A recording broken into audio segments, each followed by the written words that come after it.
Right. So the question was, about these picture changing or these, what in this language is called screening operators. These screening operators, what is the logic? Okay, I'll just remind you. I'll give you a 5-minute reminder of what we talked about last time, and then okay. So you remember we were studying the theory with the action 1 by 8 pi integral square root g d2x del phi, the whole thing squared, plus I think it was 2 root 2 I phi r with an alpha naught. Okay. I'll look up. We define vertex operators in this theory, V alpha, following their funny notation, e to the power I square root 2 alpha phi.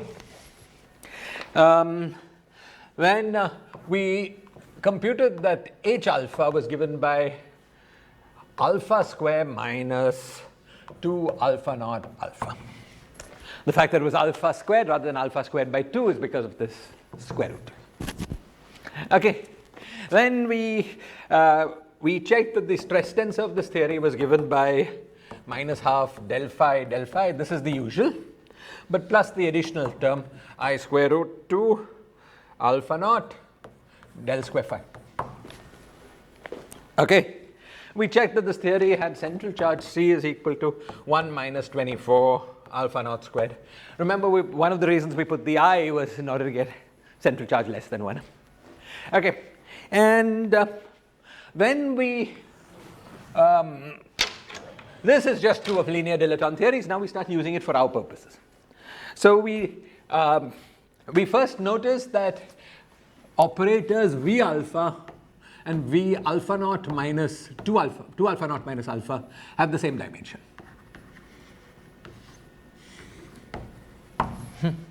Okay. We then noticed that there were these V alpha plus minuses. Okay. This V alpha plus minus, where alpha plus minus was given by was equal to alpha naught plus minus square root alpha naught squared plus 1. Okay. These objects had dimension delta is equal to 1. These guys had h is equal to 1. Okay. Notice that plus and minus are related by this transformation. Okay. V minus is 2 alpha naught minus alpha V plus, or equivalently alpha plus plus alpha minus was equal to 2 alpha naught. Right. Okay. Now these guys had h equals 1. Because they had h equals 1, the integrals of these objects were conformally invariant. Okay. Now within correlation functions, these objects were let me finish saying everything else and then we'll. Okay. Then we looked at the charge conservation equation for this theorem. Okay. And our charge conservation equation was sum over h was 2 alpha naught.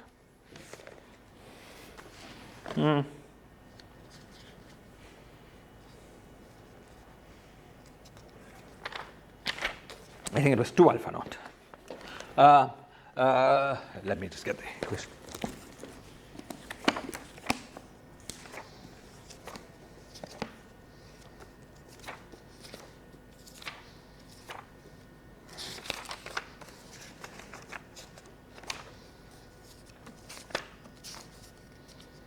Yeah.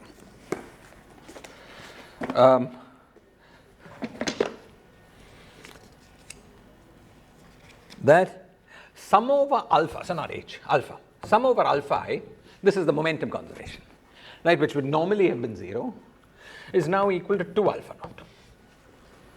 Okay.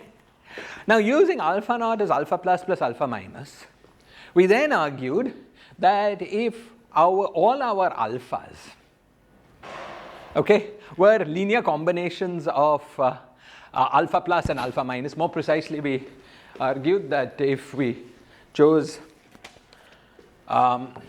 alpha rs to be equal to half into 1 minus r alpha plus plus 1 minus s by 2 alpha minus. Okay? And for such operators, we could always find insertions of screening operators that would allow the charge conservation equation to be satisfied. Now, notice that in order to do that, we sometimes had to toggle between the alpha and 2 alpha naught minus alpha representation of the operator. But I shouldn't say representation of it. Meaning, all we are trying to do, and now we're coming to answer your question, all we are trying to do is to find a way of getting conformally invariant correlation functions for operators that have the appropriate scaling dimensions. Notice that I didn't say it, but remember that these guys had exactly the right scaling dimensions for the RS operators of the minimal models, right? So we want to find a scheme that will give us conformally invariant correlation functions for these operators. Okay, that's all we're trying to do. Okay, so if we write down some expression, some integral expression, as we're going to write down soon, okay, for the correlation functions of these operators, and in that integral expression are able to insert contour integrals of the screening operators in such a way that these contour integrals are single valued. Okay, we may have to go across various cuts, you'll see. Okay, then we have accomplished our goal of writing down a candidate correlation function, because it will be a correlation function that is conformally invariant, well defined and conformally invariant. Now the question of whether it's the right one for minimal models anyway sounds weird, right? What does this theory have to do with minimal models? No claim that this theory is the minimal model. It's just a trick for getting correlation functions of that theory. That we will understand when we study this BRST business. I mean, really, the important thing that we have not proved, once we've got this, what is important is that the null state conditions are obeyed in these correlation functions. You see, if you have correlation functions, not even correlation functions, conformal blocks. If you have conformal blocks that have all the right dimensions and obey the null state conditions. What's the null state condition? Null state condition was the differential equation that asserted the vanishing of the null states. Right? If you have correlation functions that have the right dimensions and obey the null state conditions, then we're done. Because that's what we want to find. That's how we define the conformal blocks. Those are the conformal blocks, right? Right? So what we're going to do what we're going to get is a method of automatically satisfying the first property. That will happen will be in front of our eyes. That the second property holds will be a miracle. That miracle we will understand through this BRST procedure I told you about last. Okay? But at the moment, let's focus on the first property. Just get something with the right conformal transformation properties for the scaling dimensions of the operators in the middle model. Is this clear? So, for instance, this theory is not going to be the minimal model. It's not going to be that the full correlation function of this theory is that of the minimal model, as we will see in this class. What we will do is make conformal blocks using this method. It's a trick for finding conformal blocks. Okay? And then after we have the conformal blocks, we're on our own. We have to put them together in order to get the right correlation functions for minimal models. Okay? So this linear dilaton theory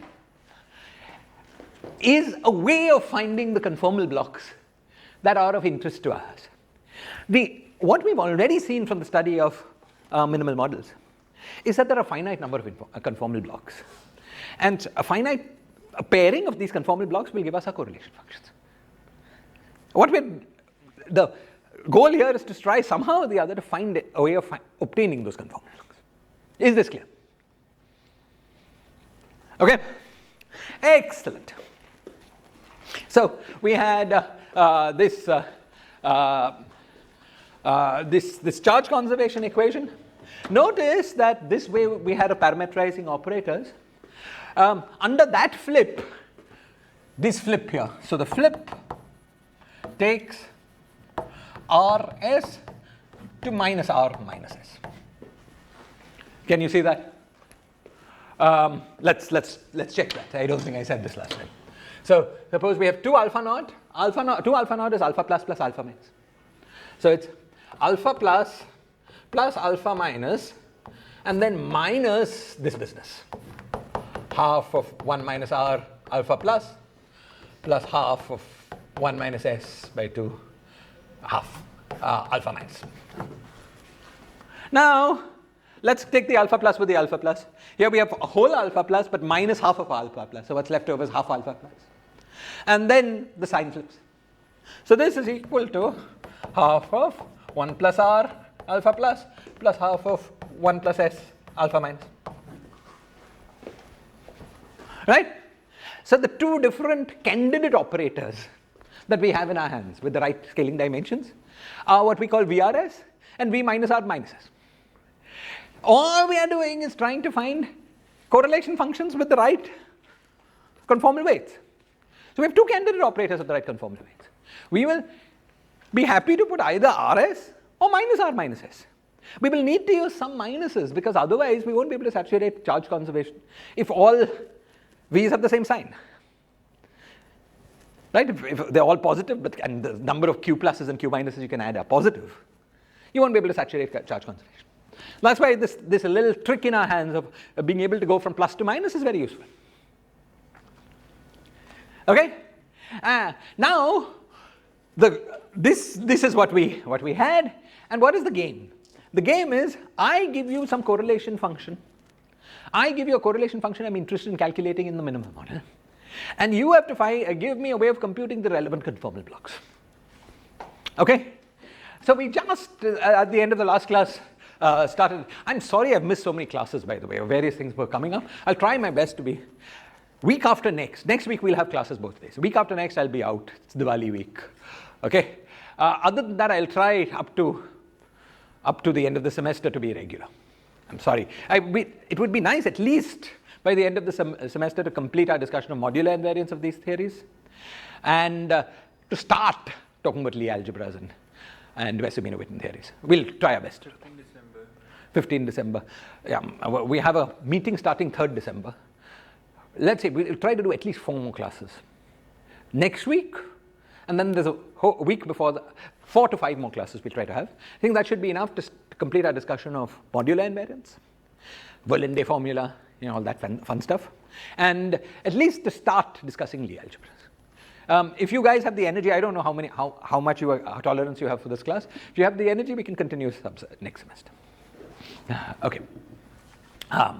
So we can do our discussion of Wess-Zumino-Witten theories, Chern-Simons theory, all of that in the subsequent semester. Okay, so I'm sorry I've been so irregular. We should have done this faster, but okay. Come. So, at the end of the first let's look at VR1S1, VR2S2.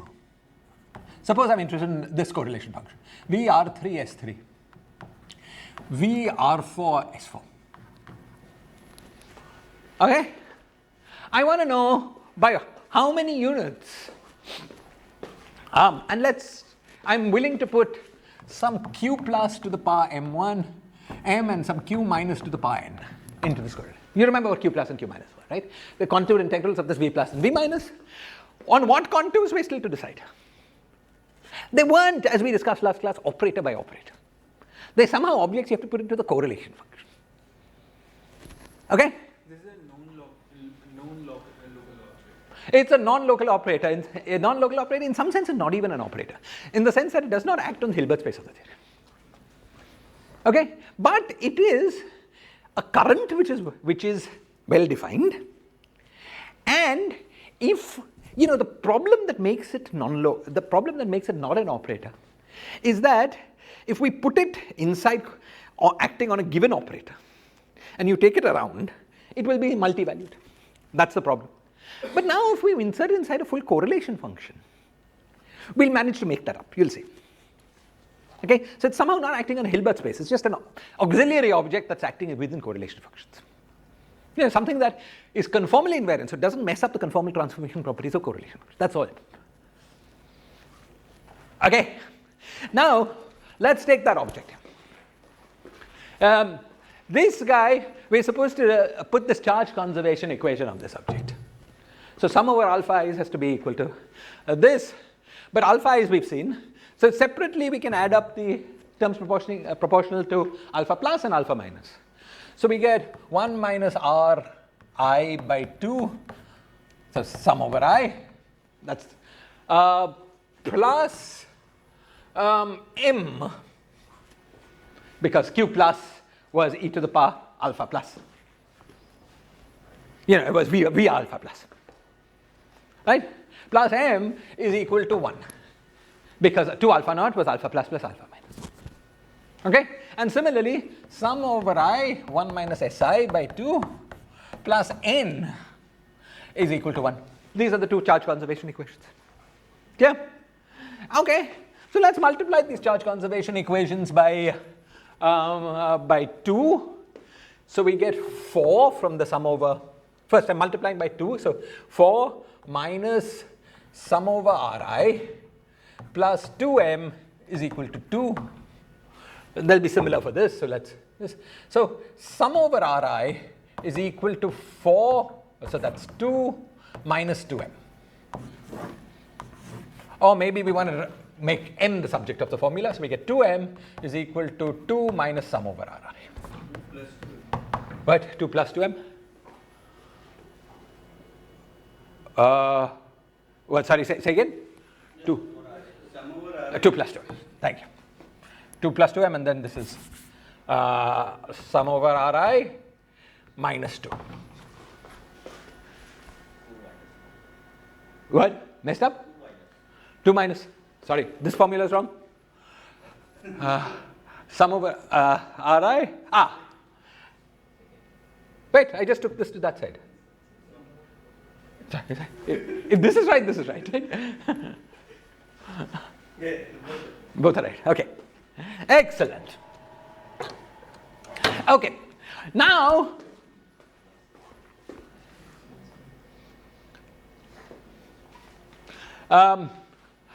yeah. Okay. So let's, and remember that our Ri's could be either positive or negative. We are free to choose them to be whatever we want. Okay. So at the end of the last class, we started studying a particular correlation function. The correlation function we started studying was this guy.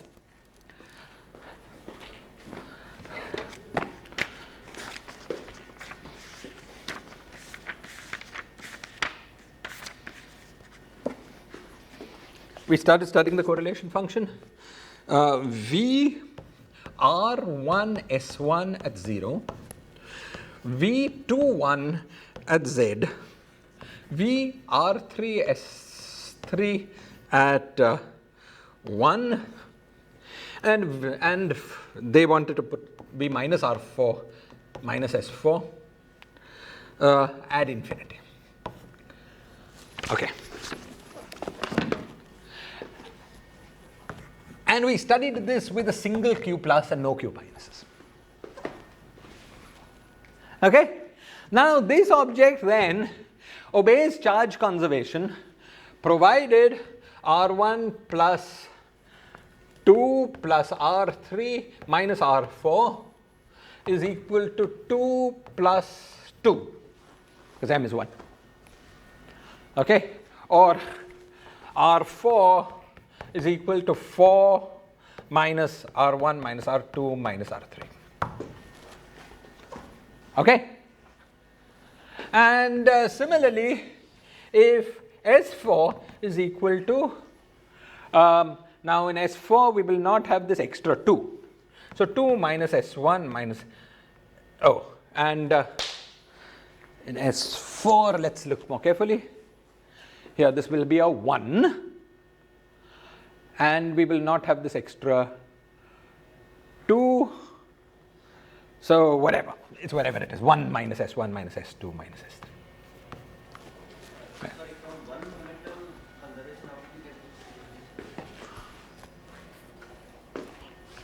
How?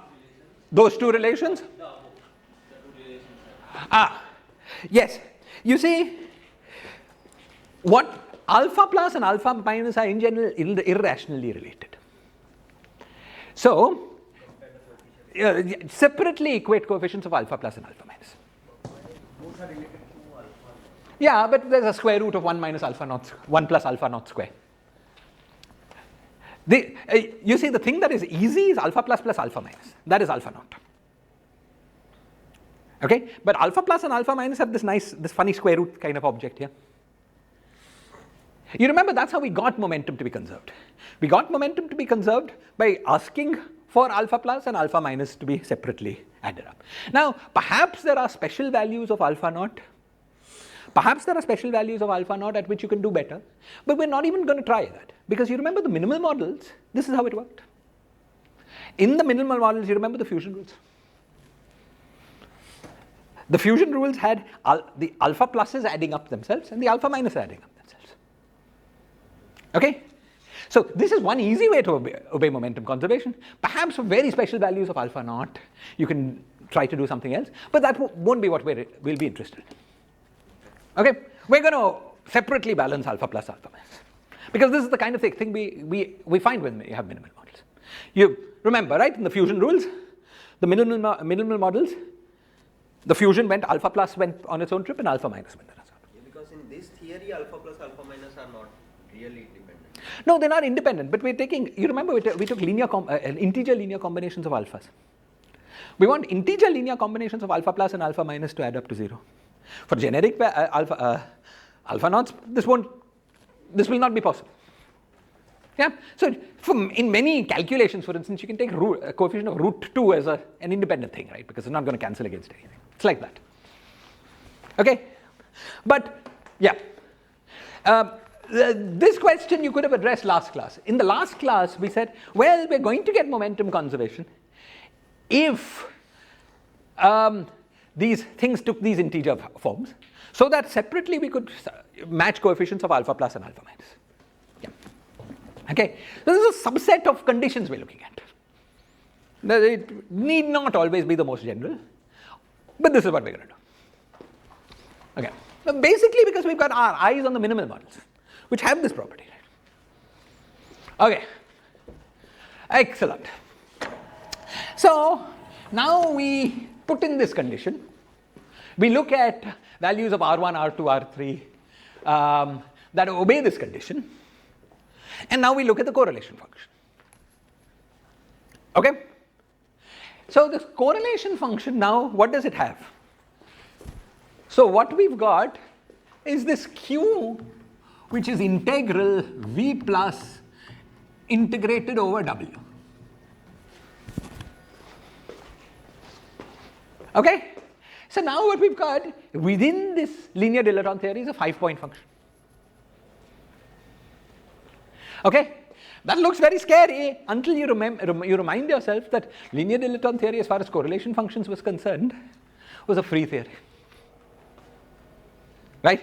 The only difference between the linear dilaton and the free boson theory was in the charge conservation as far as correlation functions were concerned. Otherwise, it was the same. Okay? And you remember for the free boson, we had this nice formula. We had Zij to the part 2 alpha I alpha j product I less than j as the correlation function. Okay? So we use that formula.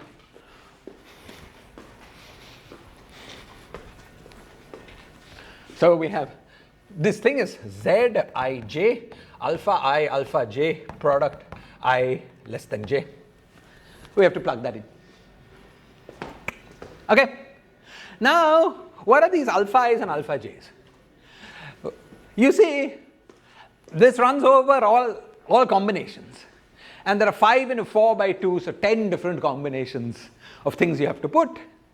But only things involving a z and not involving an infinity give you dependence on z and omega.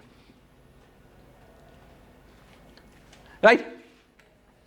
We've got, because let's say the 1 to 0 is 1 to some power, but who cares about that? It's 1. More generally, it's a constant. Anything with an infinity, some very large number, basically doesn't depend on z because the infinity dominates. Again, it's a constant. Okay? So only the contractions involving z and w and not involving infinity that matter. Okay? We could have done this more systematically, of course, by putting general positions and using conformal invariance. But this is often a useful method. One we often use when we're doing string theory also. It's familiar. Okay, good. So what are the contractions? First, let's look. So the let us look at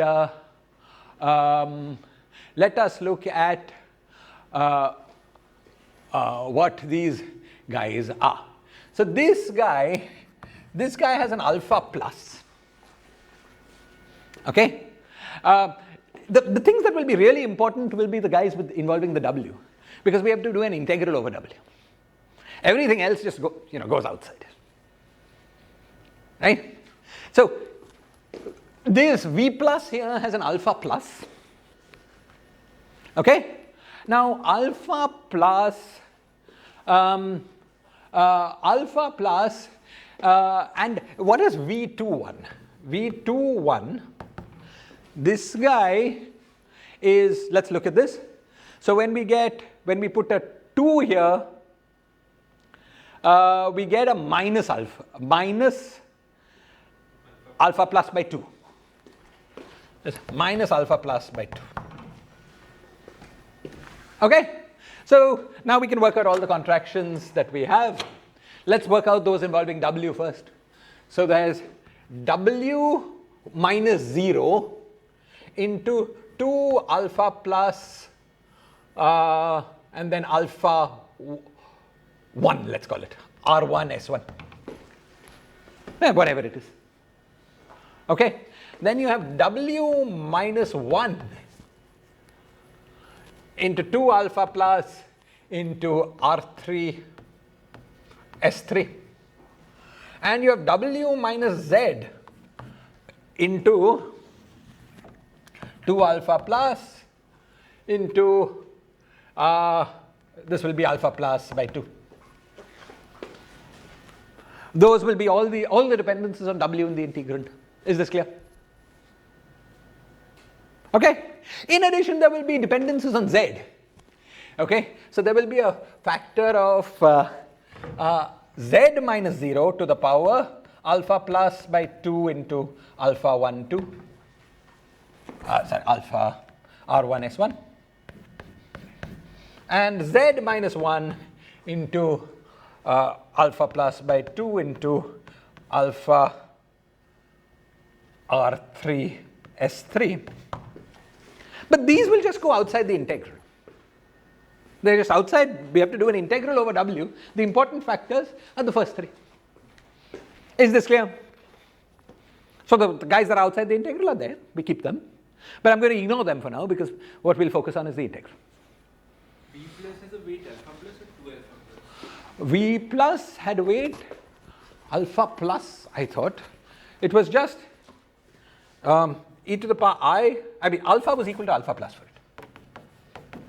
So why in this W without 2 alpha plus? The formula, I think this formula has a 2. I may have messed up some 2's here. This side. Yeah. Okay. Fine. Anyway, this is something, let's call it A. This is something, let's call it B. And this is something, let's call it C. Okay. So what we have to do is an integral dw, w to the power A, 1 minus w to the power B, and w minus z to the power C. Okay, this is the integral we have to do. Remember, w is the location of the screening operator, and that guy had to be integrated over some closed contour in order to generate a conformally invariant result. Now, we want to integrate this guy over some closed contour. Notice that this integrand here, as a function of w, has branch cuts at 4 points. It has branch cuts at 0, branch cuts at 1, branch cuts at z, and branch cuts at infinity.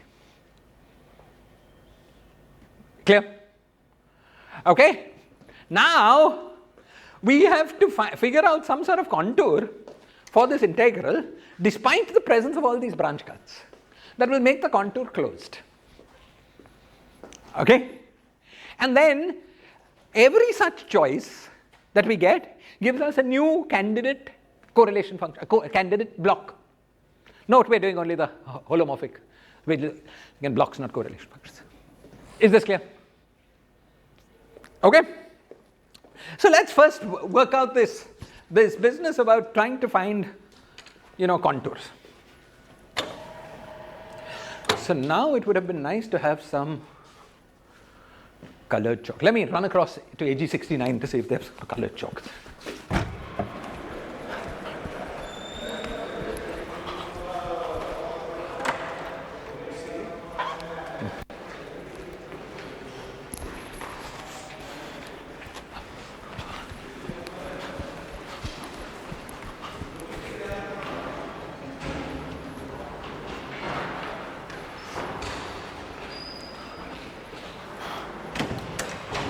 Okay, they have colored chalk, but they also have lectures going on, so it's a bit difficult. We'll make do with white.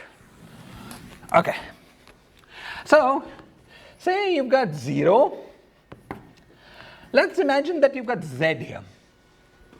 Then you've got 1 here. And now imagine that you have, infinity is far away. Okay. Of course, we are free to choose any branch cut structure we like.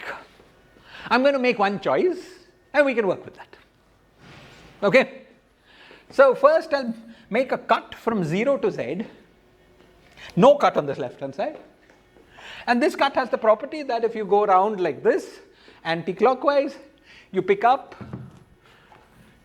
2 pi e to the power 2 pi I a. My convention is also always that this is the cut you pick up going anti-clockwise. Okay? So this minus this on such a contour is this. This, I do a contour like this, and this is equal to what we had started with times e to the power 2 pi. Okay? Now, let's imagine we've also got a cut from z is equal to 1 to z to 1, and we've got a cut from 1 to infinity.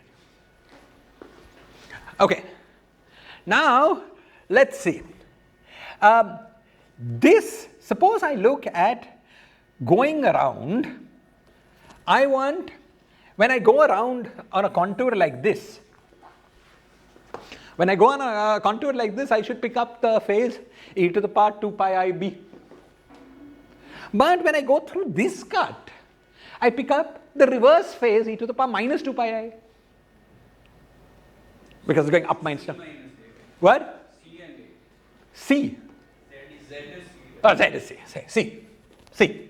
Thank you. So let me switch that around. Let me call omega minus Z, let's call this B, and omega minus 1, let's see, since we put it in this order. Okay? So the cut here will be e to the power 2 pi I into B minus A, B plus A. So as to make up that reverse difference.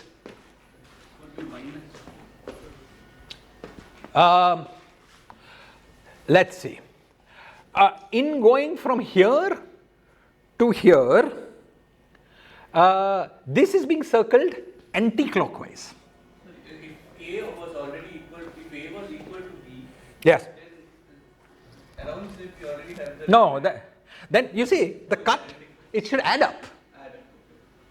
Right? Imagine the discontinuity around both of them. That is clearly e to the power 2 pi I b plus a. Clear? Right? So that's why that cut there has b plus a, because we go all around, it's b plus a. Okay? Similarly, this guy will be e to the power 2 pi I a plus b plus c.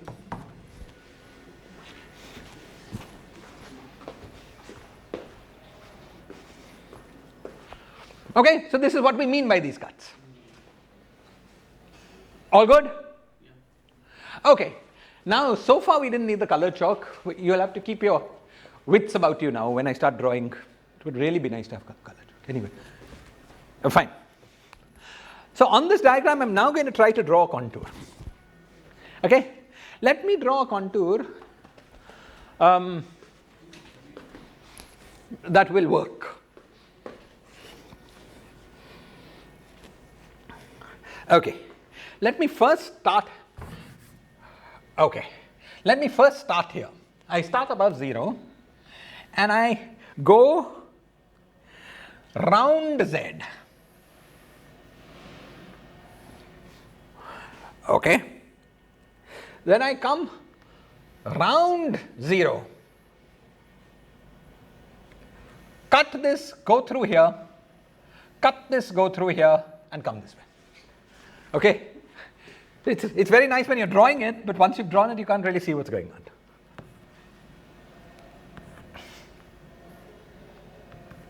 Is this clear? I start like this, go under, round, come. Okay, I want to check in this process, what is the net phase I'm picking up? What is the net discontinuity phase? Okay, so each time I get a cut, my function gets multiplied by a certain discontinuity phase. Okay, so notice that this cut, okay, let's just work it out. So first time I pick up a phase is from here. This was now, okay, let's say that in going from here to here, I get multiplied by e to the power minus 2 pi I a plus b plus c. Right, because down was e to the power 2 pi I a plus b plus c times up. Okay, so not b, a plus b plus c, a plus b, and because we're going through this cut, this had this discontinuity. Clear? Okay, now I go like this and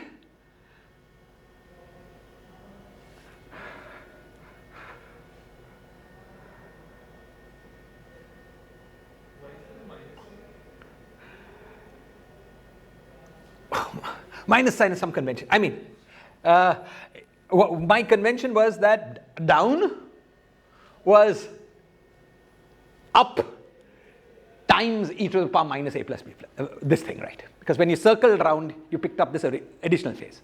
That's why when going through here, when you come from here to here, you've changed by a phase which is e to the power minus that.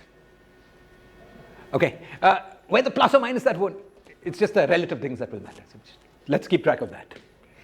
Okay, so we got this. When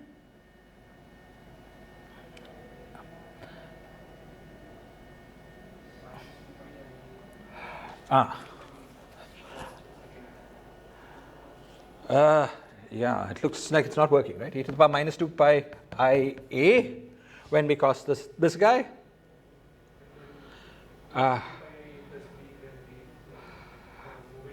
E to the power 2 pi I to a plus b, we go this way, as you said, and then, but then this looks like this guy is another e to the power minus 2 pi.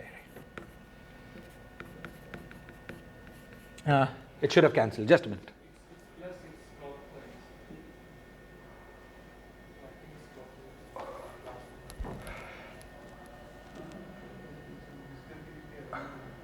Yeah.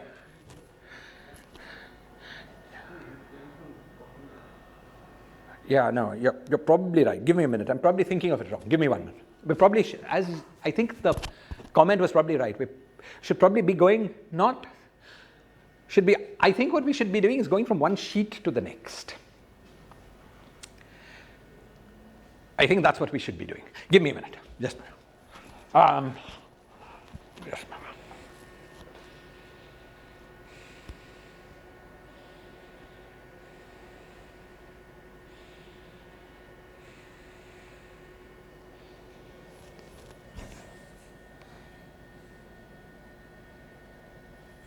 Yeah, give me 1 minute.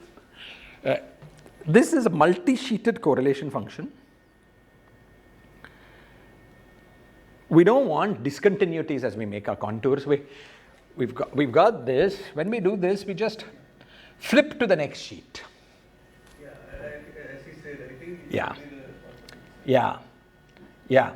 so when you're Yeah. crossing this branch cut, it's like you're making Yeah. a number of turns around the Yeah. ground, right? Yeah. As you said, we should be monitoring whether we're going clockwise or anti-clockwise. So this guy goes this way, this is anti-clockwise, whereas this guy went this way, which was clockwise. So they cancelled. Now these two cuts, the first guy, as far as this was concerned, the first guy went, as far as this was concerned,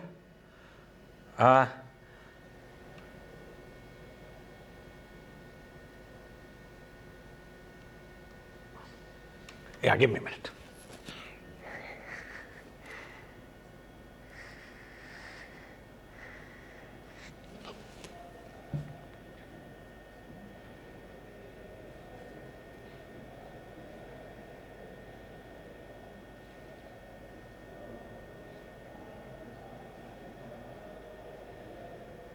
Give me a minute.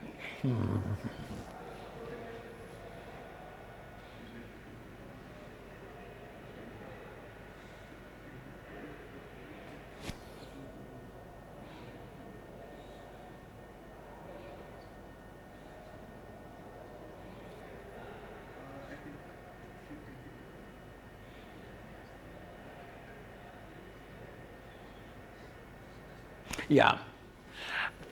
I think the way to think of it is this. If this cut was not here, if we could just move through this effortlessly, then this would be a trivial move.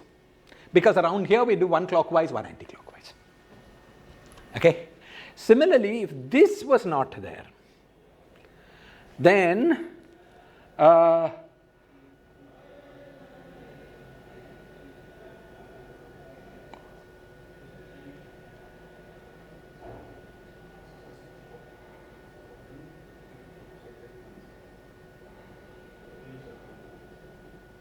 what's confusing is it looks like it's going twice around this. That's what's confusing. Just a minute.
Give me 1 minute more.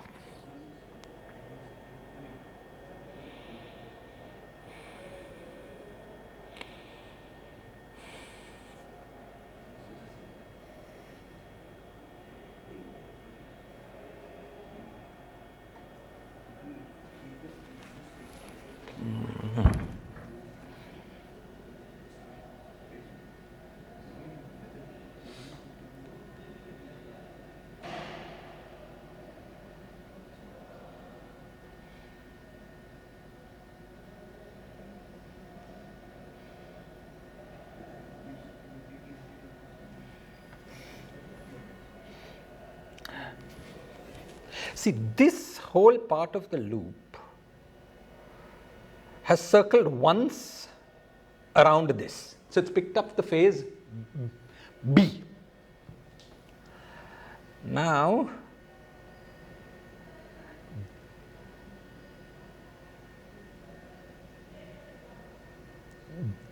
this part of the loop has picked up the phase plus A.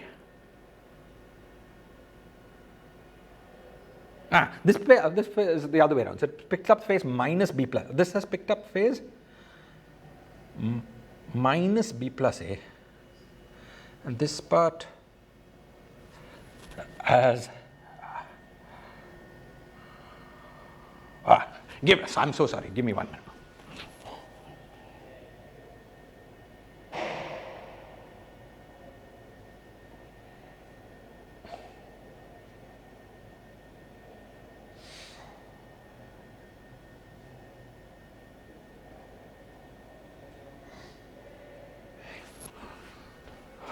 See, going from here to here, we've picked up phase B, right? Because we've just gone around this B once.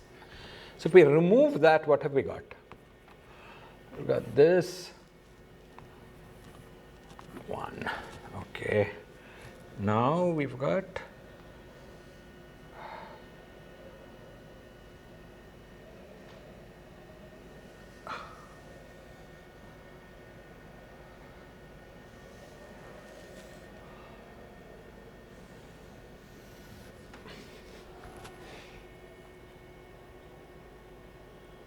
yeah.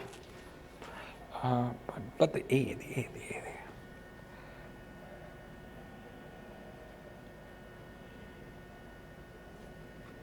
This whole circle picks up B. So this thing picked up minus B.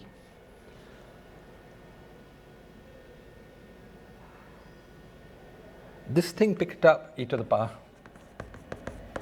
minus B. That's what this guy did because it looped around once. Now this part picks up e to the power 2 pi I A plus B because it loops around both of these guys once. What's confusing is that it looks like this guy picks up e to the power 2 pi I.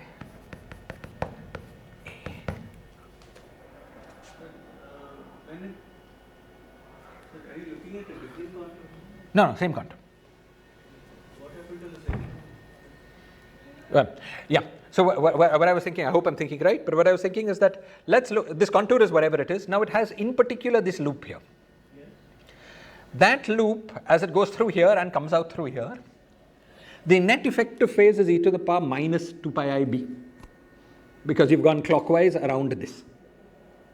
So now we can just put that effective phase. Which one? Yeah. So all I'm doing is removing this part and redrawing it here. Okay. So this picks up phase e to the power minus 2 pi I B.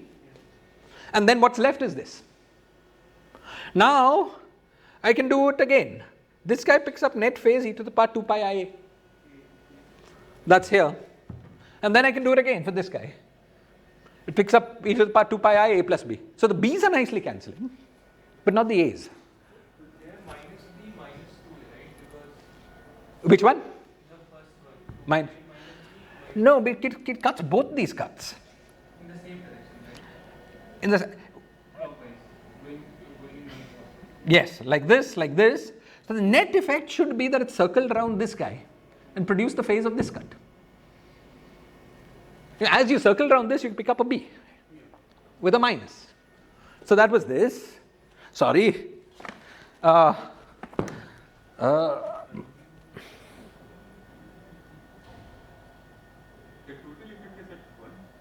It should be 1. Can you see if it's 1? If you see the second figure, Yes. one counterclockwise, right? Here? Yeah, take that out. Yes, I've done that. That's it. Clockwise. It's all counterclockwise. That's the problem, right? It's going.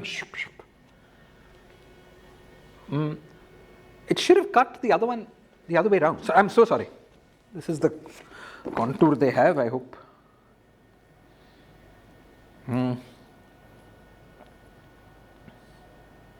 Give me 1 minute more, otherwise.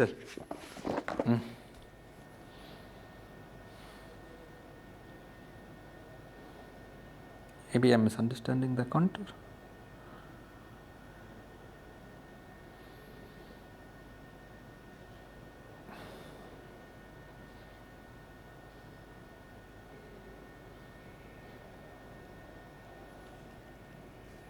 Yeah, it looks really odd. Just give me a minute.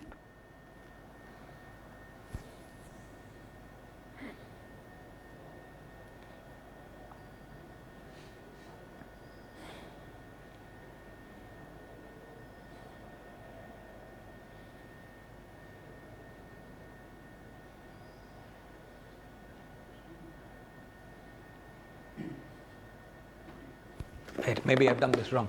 This part was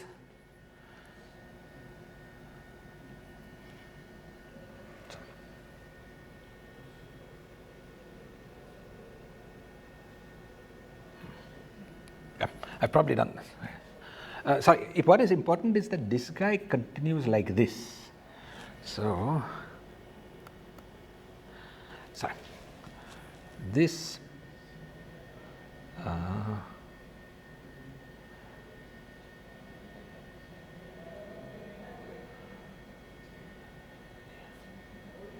yeah, this, the way to do it is to remove this. This genuinely is B plus A. And then you come back. I can't understand it. It looks like it's not working.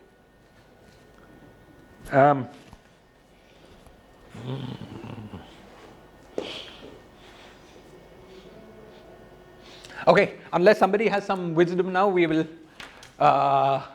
manage to pretend we found a contour that works. Okay, and we will try to come back to it. This is the contour they claimed. I cannot, it's probably right, but I cannot see. Give me one last minute. When you cross between Z and 1, Yes. and if the contour encircles both 0 and Z, so that should pick up B minus A, right? Not B plus A. Why? Because let's take a simple example when around Z and around 0, if the branch cut structure is say like half.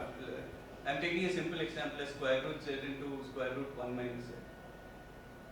Yes. So that has a branch cut between only 0 and 1.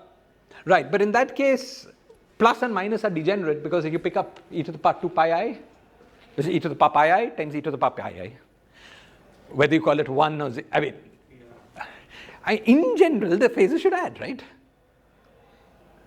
Because you look from far away, you don't see the difference between 1 z to the power A and z minus 1 to the power B. It all looks like z to the power A plus B, right? Sorry, just 1 minute more and then we'll move. It's very unsatisfying. Yes, that's. Can anyone see a way of get? Please tell me. So we have one clockwise around Z, so that is minus B. One clockwise around Z, that's around Z. Yes, okay. With this. That is minus B. Yes, that's minus B. Yes. Then we have one counterclockwise around Z. One counterclockwise around 0. That's this one. Yes, that's plus A. And then we have one counterclockwise around 0 and Z, so that is minus A minus A. Sorry, plus A. Yeah, but then we had a minus here, right? Minus B, A plus B, A.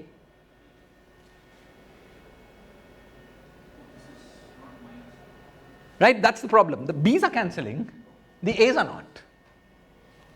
Yeah. I just give me 1 minute more in case I'm misreading the contour. Just.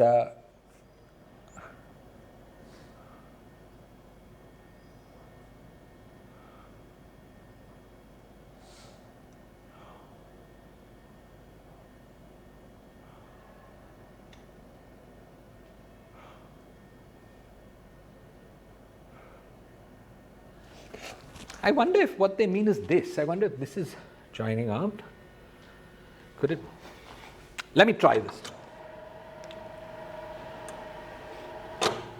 Suppose we have 0, Z, and 1. Let me try drawing another contour. Let me try drawing this. Suppose we go like this.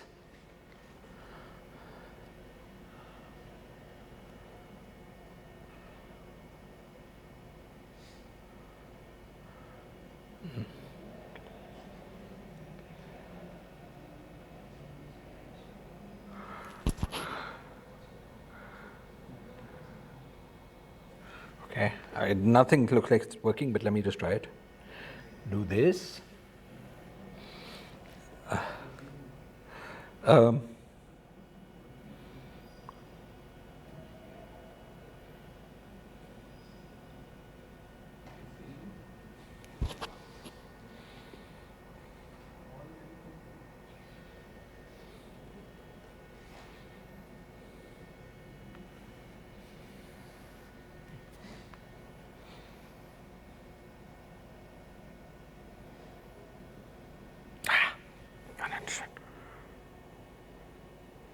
I'm so sorry. Okay, I can't at this point see why this contour is well posed. Yeah, I'll take one last minute and then.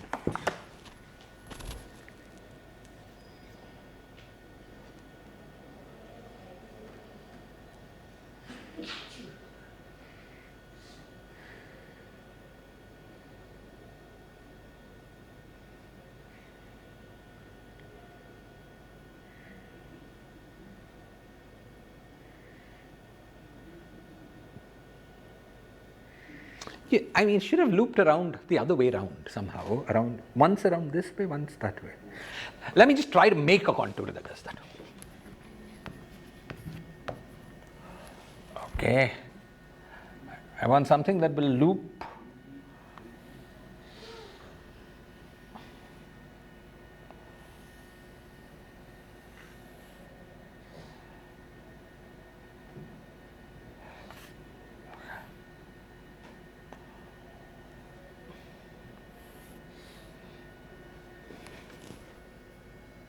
How about this? I think this might do it. I'll just draw it again. Z1. Okay.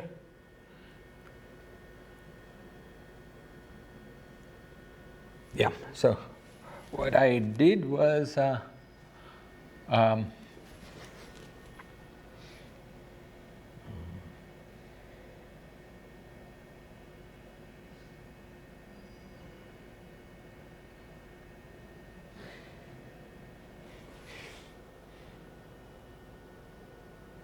right. Let's start this.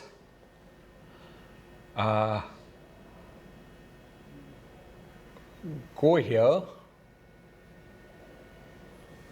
Oh, sorry, what did I do here? So I want to loop both. Basically, I want to loop counterclockwise and counterclockwise around both 0 and 1. So suppose I do this. So I've got one counterclockwise sort of. Okay, I do this, and then I connect it to this.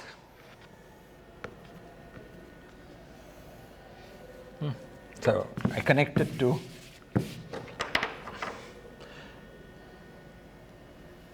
this.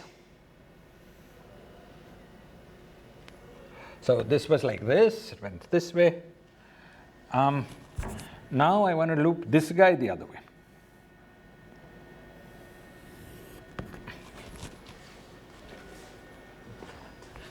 This might work. Can you see what I'm doing? This guy goes like this, and then it emerges here, and then this guy goes like this. So now this one looped this way around Z, and this one has looped that way around Z. So those will cancel. And this one looped this way around Z, but this one looped around 0. But this one, no, wrong way. Sorry. Now I want to go this way. When I merge, I want to undo this guy. And then this. Now will it work? Okay, see, this guy goes, I think the way to think of it is this way. If you remove the Z pole, imagine that was not there, then does this contour shrink to nothing around here? And vice versa to the other guy. Okay, so look at this guy. This guy has done this. As far as the, imagine that there was no Z pole. So now it's come back and just undone what it did here. right? Because it went this way, this way, this way. So it came round and then went back. That's around 0. And similarly around z, because to start with it went this way and then ended up going this way. So it went round and then came back. I think this will work. I think this, okay. I think there's just a typo in the book. I mean, they've just drawn the figure wrong. Okay. Now we can try this if you want. I mean, we can, you see, because of what we did, we break it up into loops around different places. They will cancel because one goes this way, the other goes that way. Okay, I think this will work. I'm sorry for the confusion, I think this will work. Nobody looks very confident. Do you want to try it out more seriously? We can try to find what the phases are at each point. But I think it'll work. See. Right. Imagine that you started from, let's say, here. You started from here. So this guy picks up a clockwise, an anti-clockwise phase with an A.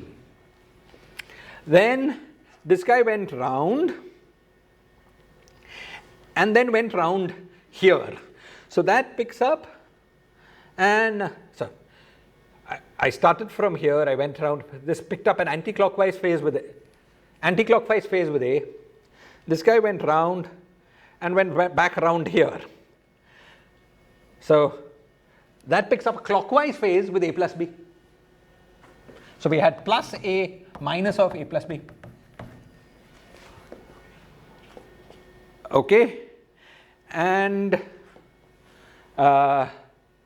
so we did this, we went round and went here, and then this guy picks up an anti-clockwise plus B.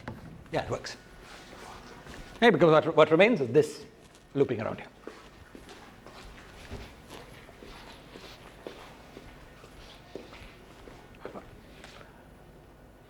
Okay, the basic thing you have to check, I think the way to think is just remove the branch cut around 1 and see if it trivializes around 0. Remove the branch cut around 0 and see if it trivializes around 1. Then you're going to land on your feet. It will work. Because basically the phase around 0 will cancel on 2 different cuts. And phase around 1 will cancel in 2 different cuts.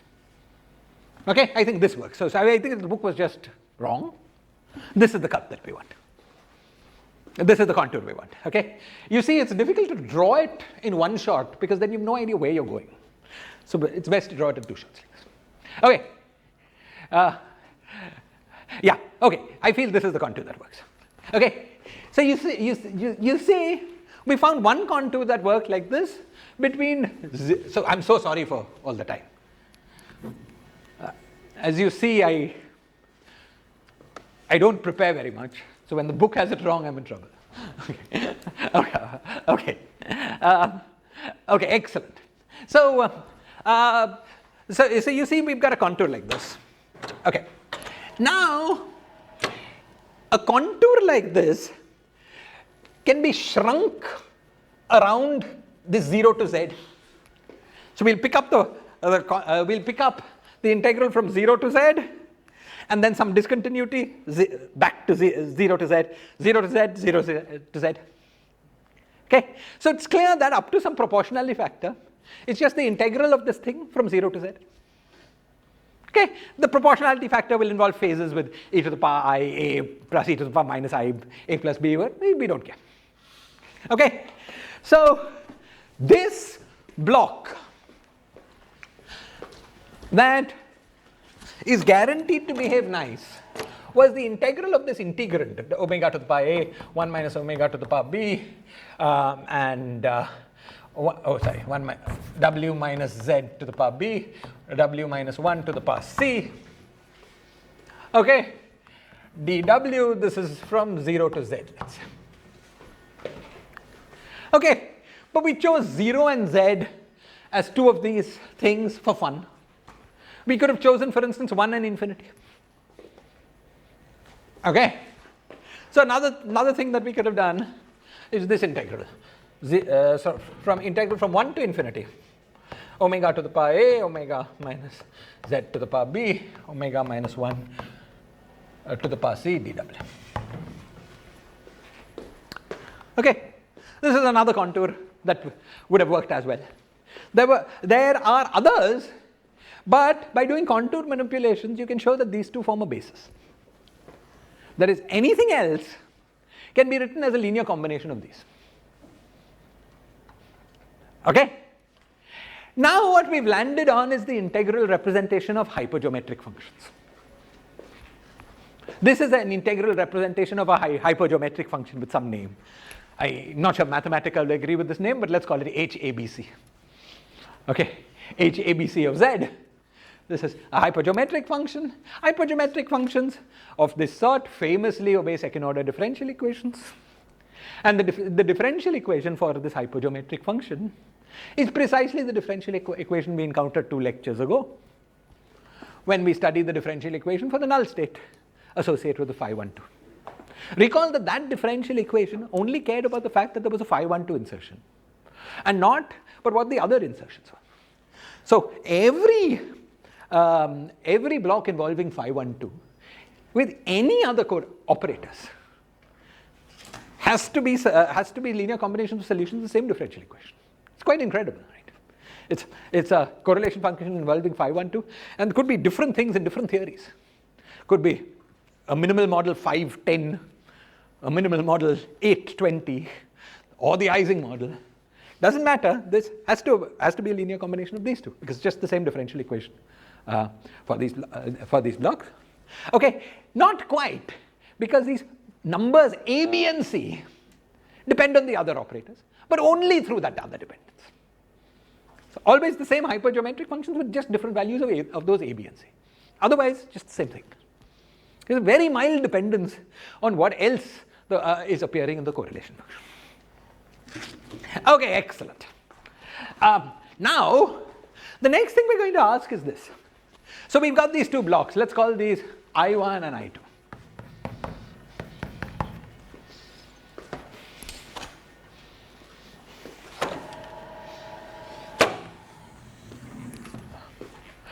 Okay. Similarly, we've got the blocks, the anti-holomorphic blocks, I1 bar and I2 bar. Let's say I1 and I2, let's look at the blocks I1 bar and I2 bar. Now, the most general correlation function involving these operators has to take the form, let's say Qij, I bar j. Right? Because that's the role of conformal blocks. Most general correlation function is something, one of these two holomorphic conformal blocks, one of these two anti-holomorphic conformal blocks, and I've just written down the most general bilinear linear combination.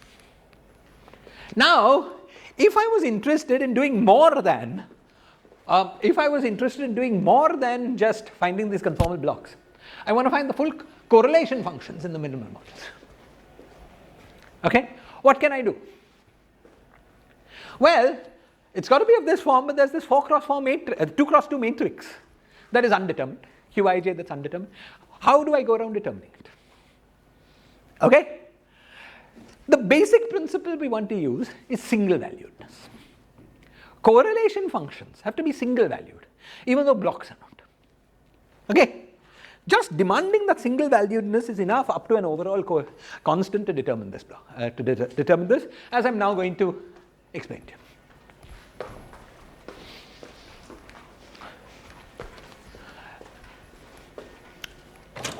This block here could be non-single valued around 0, or non-single valued around 1, or non-single valued around infinity.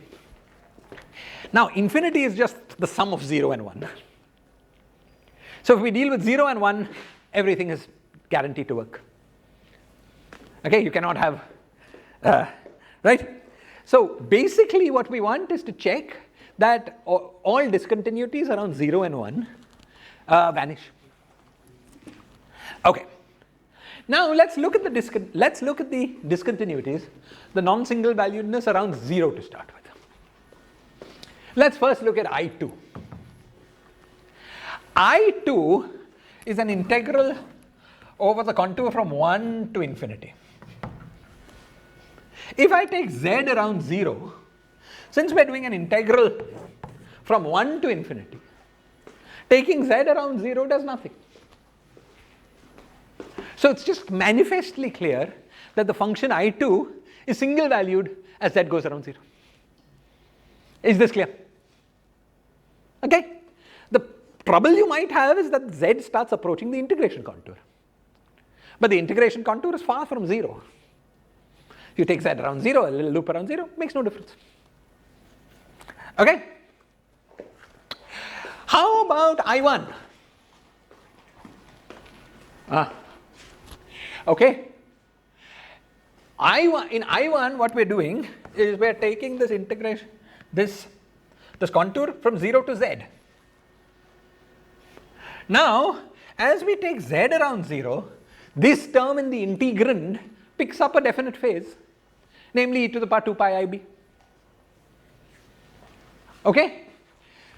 So, if you take z around 0 for this contour, okay, if we take z around 0 for this contour, we pick up the phase e to the power 2 pi ib. Okay? So, what we see is that when you go around 0, okay, in going around 0, the monodromy operation in going around 0 takes I1 goes to I1, and of course then I1 bar goes to I1 bar. But, oh, did I say it the other way around? I2 goes to I2. But I1 goes to e to the power 2 pi IB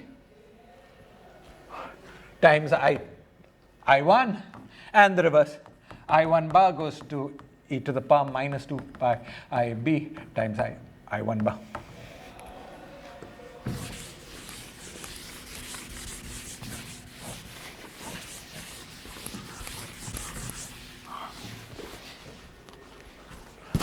Clear? Now we want this combination to be single valued. Okay? For generic values of B, I mean unless B is something special, there's basically one way it can work, which is if this Qij is diagonal, is a diagonal matrix. So that I2 and I2 bar, of course both pick up no phase, so that's good. And then I1 and I1 bar, the phases cancel each other. Right? If B is some generic number, there's no other way it will work. Okay? So we conclude already that single valuedness around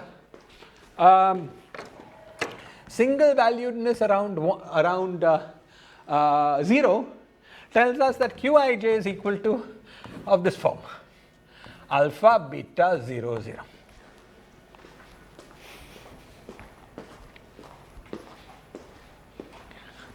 Okay, that's great, but we still have one relative value, namely alpha and beta. We still have one thing, but we still have one condition, namely imposing single valuedness around 1. Okay? Now, imposing single valuedness around 1, there are many ways one can proceed. One way is to do the following. You remember, we chose, I told you that we chose these single valued contours, one special, making 0 and z special, and the other making 1 and infinity special. This was very convenient.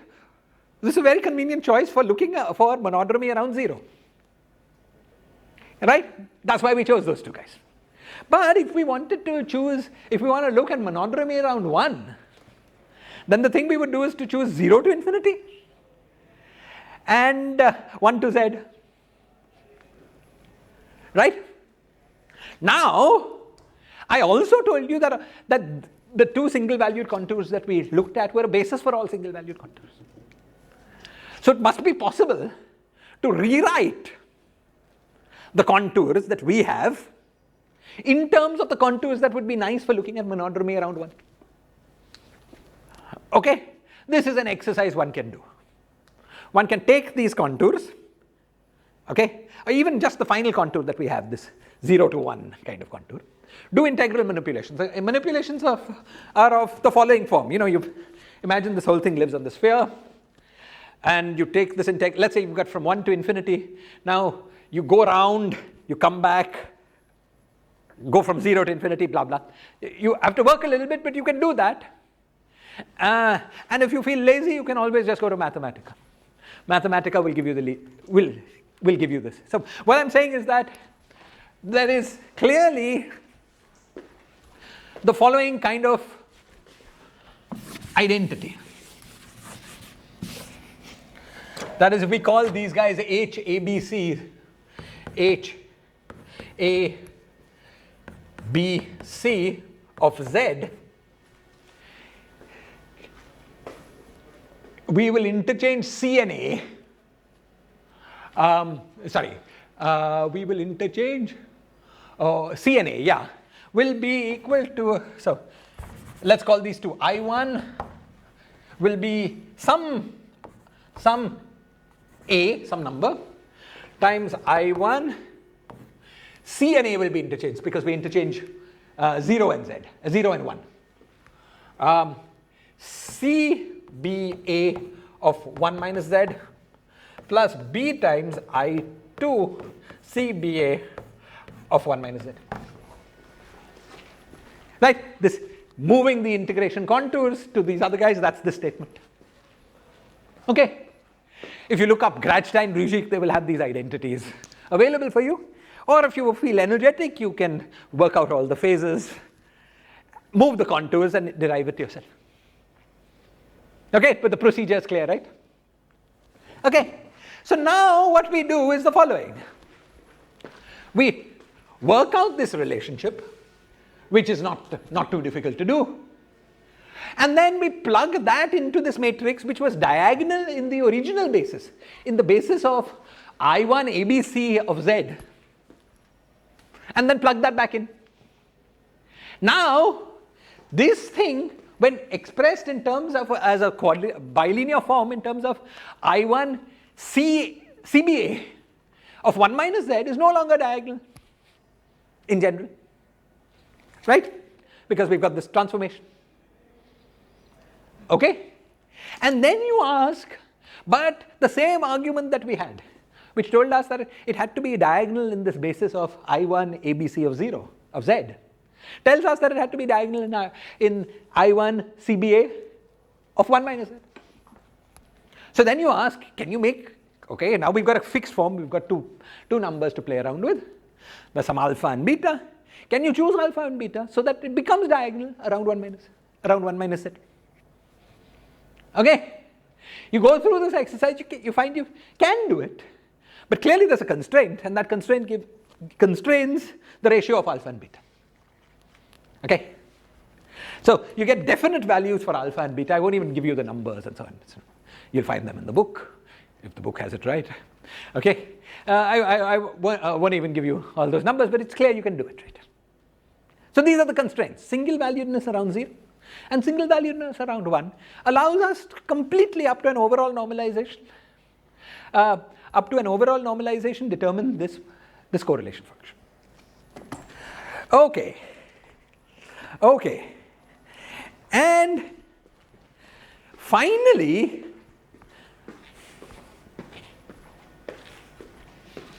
you can ask, what about the overall normalization?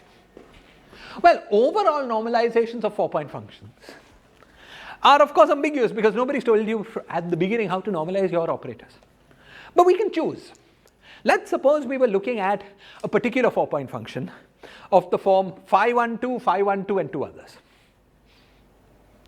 Now, let us demand that we've normalized our phi 1, 2s and we've normalized our 2 others. So, phi 1, 2, phi 1, 2 and AA, these two are the same operators. We've normalized our phi 1, 2s and we've normalized our 2 others such that their 2-point function is 1 over z to the power 2h. That choice we can make. Let's choose that normalization, that choice.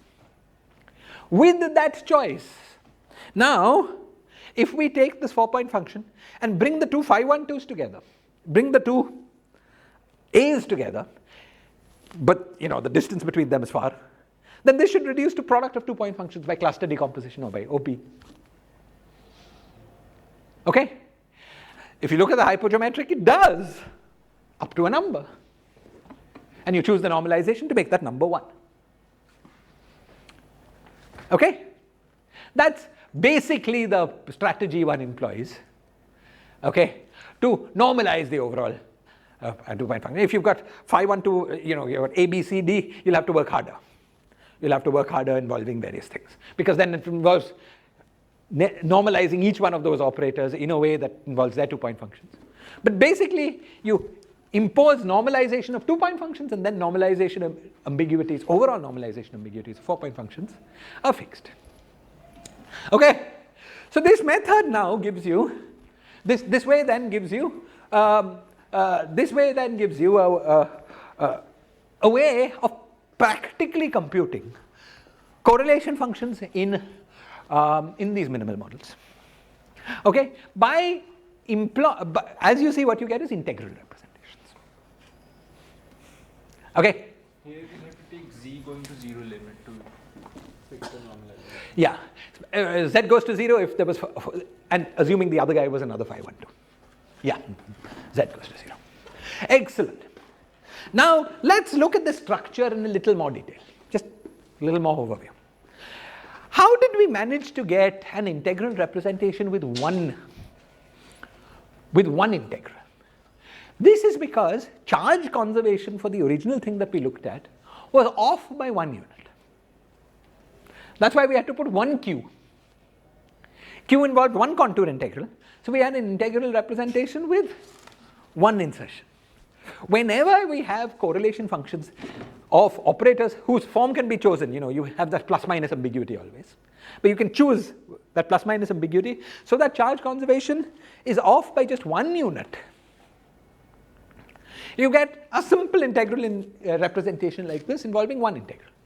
But if it was off by 2 units, we would have 2 insertions of q, maybe 1q plus 1q minus, for instance, and then we would have 2 integrals to do. The integrand is always simple, because it's just this zij to the power 2 alpha I alpha j.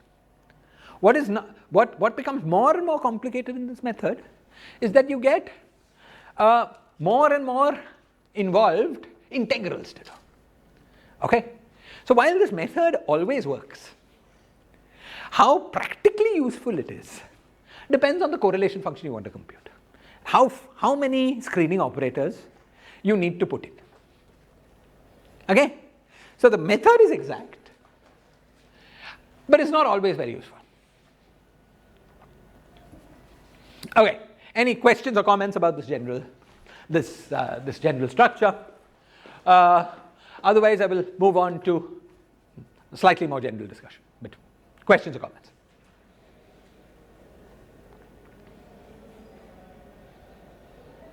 Okay, excellent. So,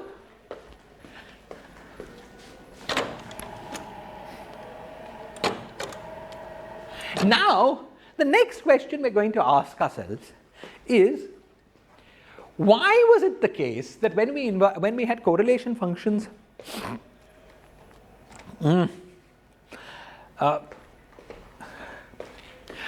why was it the case that when we had correlation functions involving, of the forms we studied,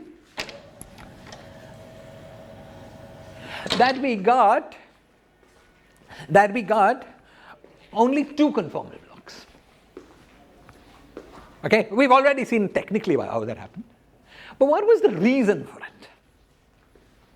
Okay, in order to remind ourselves of the reason for this, let us remind ourselves of the fusion rules. Remind ourselves of the fusion rules, which I'll write down. The fusion rules were phi rs.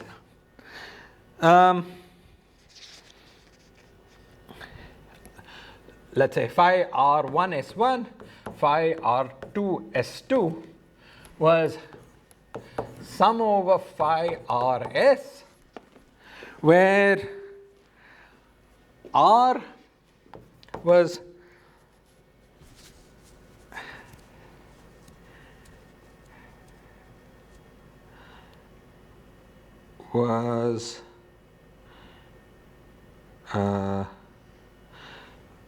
how did it go? It went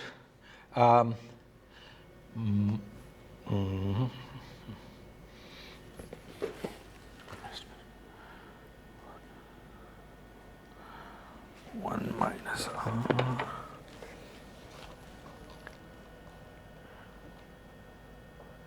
So the upper limit was R1 plus R2 minus 1. R was equal to, and the lower limit was, mod of R1 minus R2 plus 1. And then it went in steps of 2. Right, so it went as mod of R1 minus R2 plus 1 all the way up to mod of R1 plus R2 minus 1 in steps of 2. Okay, similar rule for S. S had a similar rule. Okay, so let's see when we do this fusion with phi 2 1 and phi R2 S2, what do we get? Okay, so first let's do this with S2.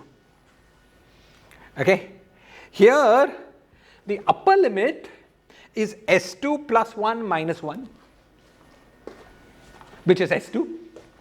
Let's just call that S. So suppose we do this fusion with phi RS. This guy, upper limit, has to be S, is S.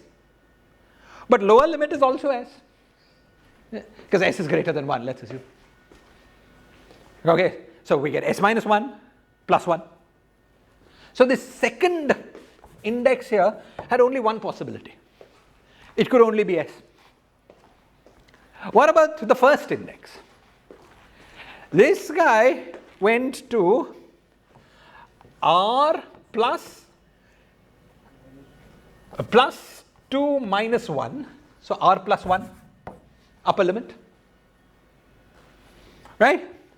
And the lower limit, again assuming R is greater than 2, is R minus 2 plus 1, so that's equal to R minus 1. So you see that in this fusion here, it's very simple fusion. It's phi R minus 1 S plus phi R plus 1 S.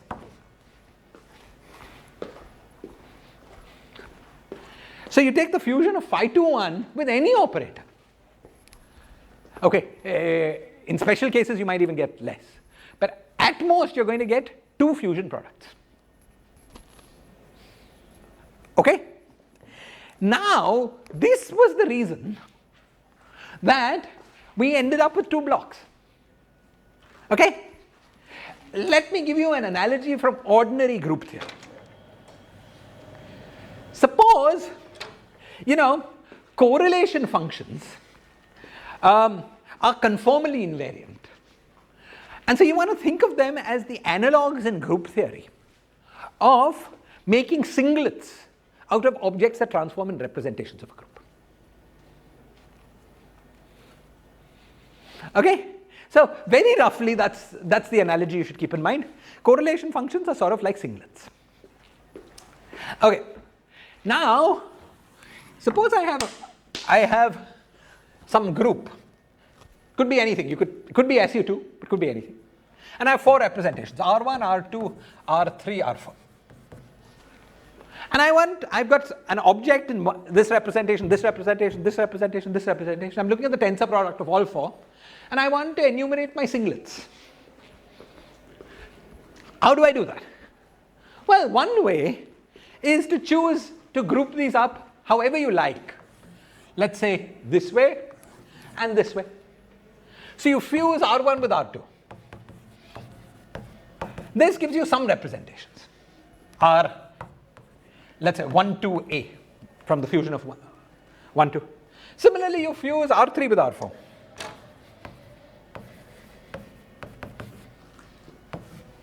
Okay? And you get some R3, 4, A. And then you fuse these two together. Now in Lie group theory, there is this result that we have, which tells us that 2-point functions of operators, of representations are only non-zero if the two representations are conjugate to each other. Okay? So A has to go with A bar. So basically, you pick out the common elements that are here and here, and that gives you all the singlets that you can get. So this fusion gives you some set of representations, this fusion gives you some set of representations, and then the common elements here give you, if I have 2 of one kind of representation and 3, I'll get 6 from fusing that representation. Okay? So the number of representations of a given sort times the number of conjugates, that product, sum over all representations. Right? In the case of SU2, every fusion always gives representations one at a time. And so it's just enumerating how many total J representations occur in both fusions. Is this clear? So the total number of singlets, okay, the total number of singlets is can be computed by this process by fusing and then fusing the other guys and matching common guys. Is this clear? Same thing works in CFT. In fact, it's the OP that does all this. Okay. When you've got, let's say, some phi 1 and some phi 2, you have some OP in phi n with some, position dependencies. And phi 3 and phi 4. Once again, you've got this OP, phi m with position dependence. And then once you've done this OP, you have to take 2-point functions of what remains. But in CFT, once again, we've got this result that 2-point functions are non-zero only if the two representations have equal h's. In the case of minimal models, there's just one representation with every given h. So you have to identify. So it's a very similar procedure. So the set of all singlets, all conformal blocks, okay, you can build by fusing fusing the other two and matching common elements. Now the fact that when we took phi 2 1 with anything and fused, we got only 2 representations. Okay, explained why correlation functions involving phi 2 1 will never have more than 2 conformal blocks. Okay, more generally, people like to describe conformal blocks in the following language. Suppose I've got some 1, 2, 3, 4 up to n. People like to draw these diagrams. Okay, I look at a conformal block in which 1 and 2 fuses to give, let's say, M1, some representation here. Then that, you take the OP of M1 with 3, and that fuses to give M2. And then all the way until the final Mn minus 1 fuses to give with a, okay, let's say that we were doing with 4. So that this M2 fuses with 4 and gives 5. Okay?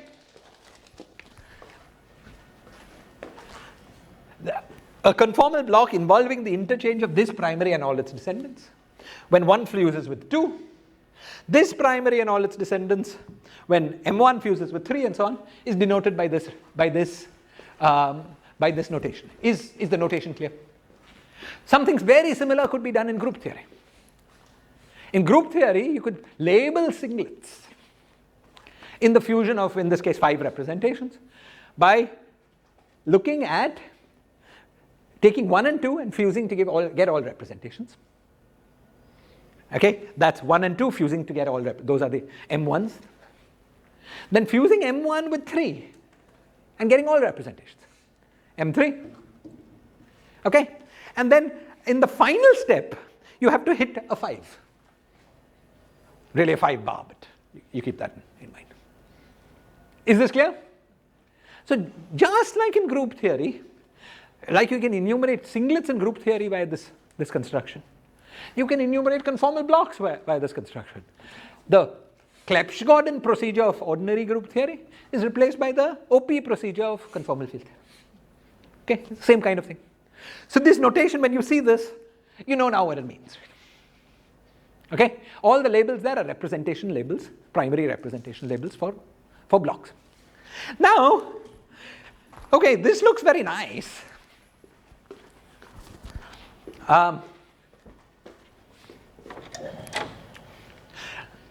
This looks very nice, but suppose I give you a block. Okay, suppose I give you a block. How do I know? I give you a block as, let's say, a hypergeometric function. You know, some function. How do I translate that block to this notation? Well, you do it through monodromies. You see, this basis is chosen so that the monodromy of one taking 1 around 2 is diagonal. Because the OP you have here was O1 of Z, so let's say Z1, O2 of Z2 went like O3 of Z2 divided by Z1 minus Z2 to the power H3 minus H1 minus H2. That's how it worked for primaries. It's different for descendants, but only integer different for descendants. Integer shifts don't change monodromies. So the exchange of that operator and all its descendants come with a particular monodromy, namely the monodromy given by e to the power minus 2 pi I h 3 minus h1 minus h2. Okay? Similarly, if you take 1 and 2 together around 3, then that will have monodromy, that will involve z minus z, z1 whatever, z1 the 2, let's say, z2 minus z3 to the power, you're producing m3, m2, so h2 minus hm2 minus hm1 minus h3. Okay, so every element in this base, this is a basis chosen from the point of view of functions, so that you have definite monodromy when you move 1 around 2, 1 and 2 around 3, 1, 2 and 3 around 4, and so on. Okay, or sometimes you may want to say it as not 1 and 2 around 3, but 3 around 1 and 2. That's based on moving just one operator. Okay? So this basis of blocks is a basis that diagonalizes particular monodromies. Okay? So just like, our first basis, the basis that we looked at when we looked at these hypergeometric functions, diagonalized monodromies around z equals 0. So that was diagonalizing the monodromies as I brought phi 1, 2 around the first insertion. A second basis diagonalized, note that this basis does not diagonalize all monodromies, right? So for instance, if you take 4 around 2, there's no definite monodromy in that, because you produce many operators in the middle. So it's a sum of possible monodromies. Is this clear? So this way of writing it, of course, has made a choice of taking the operators in some order. First we fused 1 and 2, then we fused the product with 3, then we fused the product with 4 and so on. We could have made many other choices that would have diagonalized various other monodromies. But every one such choice is a basis of all possible blocks, just like every one such choice in group theory is a basis of all possible singlets. Clear? Now, so it's particularly interesting to study 4-point blocks. So suppose we've got a block which is like this. I, J, K, let's call it M, Mn.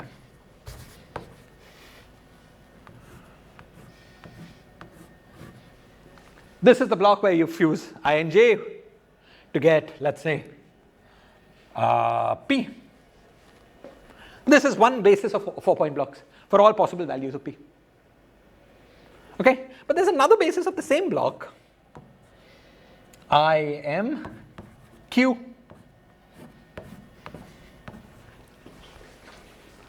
I'm saying this in field theory, but we could have said the same in group theory. Okay, this is the space of all singlets of 4 representations. First we fused I and j to get whatever we got, and then it became m and n. Here we fused I and m to get whatever we got, and then it became j and n. Okay, both of these are valid ways of producing all possible singlets.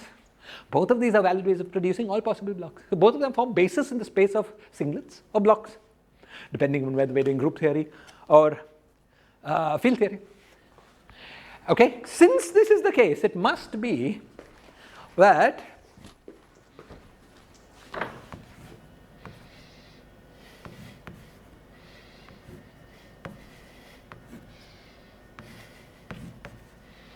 is equal to f. I hope I get the notation right. I probably won't, but okay. ij mn,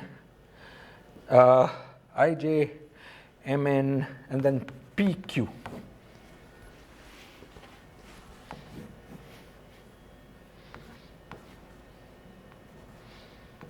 There's a standard symbol. I'm probably mauling its notation, but okay.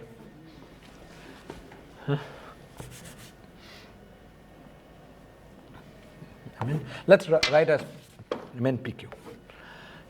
pq. Okay, where this involves a sum over q, which is the statement that if I have a complete basis, if I have 2 complete bases, then every element of the first basis can be written as a linear sum of every element of the second basis. And these numbers, whatever they are, they're just pure numbers. Okay, just numbers, they're not functions of z. And they depend on m, n, I, j, p, q. Is this clear? Same thing we could have said in group theory. In group theory, these things have a name. They're called 6J symbols. They're called 6J symbols because they were first discussed in the case of SU2 when representations were labeled by J. And notice that these objects have 6 J's, 6 representation labels determining them. 4 of the representations are which ones you're fusing, and then the remaining 2 is what representation you're getting when you fuse I am, pairwise, the P and the Q. So because they involve 6 representations, they're called 6J symbols.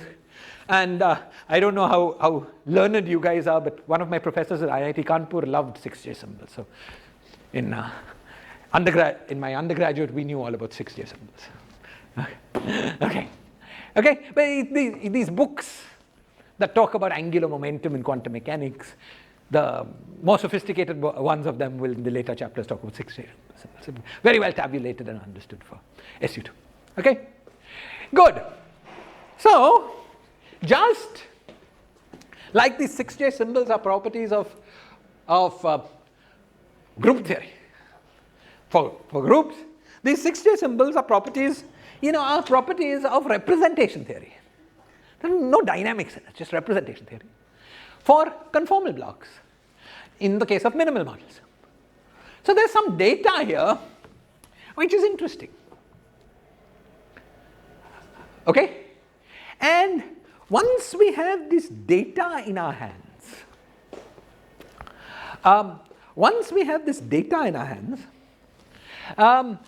the problem of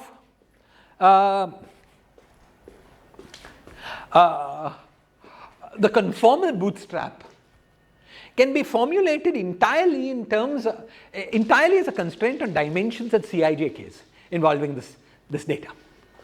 Okay, we will come back to this comment later, but roughly speaking, conformal bootstrap is the condition that you get the same correlation function no matter which way you do your OP. Okay, so we have to do it both for holomorphic and anti-holomorphic. We have to be a little careful, but let's say I have I have the Cij case tell me what the contribution for any one channel in the OPE is. So I sum the contribution from this channel, that should equal the sum from that channel. But you see, the contribution from that channel can be re-expressed in terms of the contribution from this channel using our 6J symbols. And so by using these 6J symbols, in the end you can turn crossing into an equation that has the same Z dependence on both sides. Because on both sides you just have the same blocks. Okay? And then you equate the coefficients of those blocks, and then that becomes an equation on the data of the theory, which is just the Cij case. So that's a way of formulating crossing that in these two-dimensional minimal models you can make quite precise. Nobody's really managed to make this precise for high-dimensional conformal field theories. It might be a way of solving,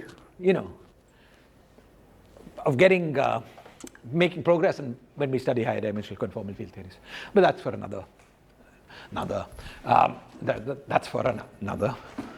session. Okay, perhaps the last thing I wanted to tell you about is this. These things are called the crossing matrices. Maybe there's some other name also. Crossing matrices, fusion matrices. These Fs are called either the crossing matrices or the fusion matrices. There's another set of matrices that are also of interest in the study of conformal field theory. And these guys are called braiding matrices, or there's another name also. And they're slightly less intuitive objects. Okay. Suppose I take this object here, IJMN. Okay? And I take this block and I switch the locations of I and M. Now you see what I'm doing is something a little odd. Because fusion matrices were relating two objects, both of which were correlation functions with operators inserted in the same place. Now what I'm doing here is relating a correlation function with operators inserted in one location to somehow a correlation function with operators located at a second location. And this raises all kinds of ambiguities, because when you go around like this, which way do you go? Do you go this way or that way, or do you go 5 times around? Because these are not single valued. Blocks are not single valued. But all of these people have looked at carefully and established conventions and so on for what to do. So basically relates blocks at Z to blocks at 1 by Z, roughly speaking. If you're interchanging 2 with 4, for instance. 1 with 4. That would do the job. Right? Okay. But up to that fact that, so you've got one set of blocks at Z and the other set of blocks at 1 by Z, and then there's some ambiguities about which way to go. You have to be careful, establish proper conventions. Once you've done all of that, you've got another set of matrices which relate what happens to what blocks are here to some linear combinations of blocks once you've done this. Now, why linear combinations? Look, these guys, if you interchanged, because these guys are diagonal in fusion, interchanging that will produce half a monodromy. Right? Because interchanging is just, instead of going around the whole thing, it's just going around half. So this interchange for this block is diagonal. You just produce a phase times the same block. But what about this interchange, I with M? In order to see what we get there, it's best to take that to this basis. Now each of these guys is diagonal, but we get a different phase for each of these guys because it depends on Q. So when we take that and then re-express in terms of these guys, it's some very complicated non-diagonal action. Okay, so it's clear that the interchange matrix, braiding matrix, that's another name also, I can't remember what it's called, exchange maybe, matrix for these blocks is nice and simple for some blocks. If you use some basis, some interchanges are very simple, but other interchanges are very complicated. Okay, now these two objects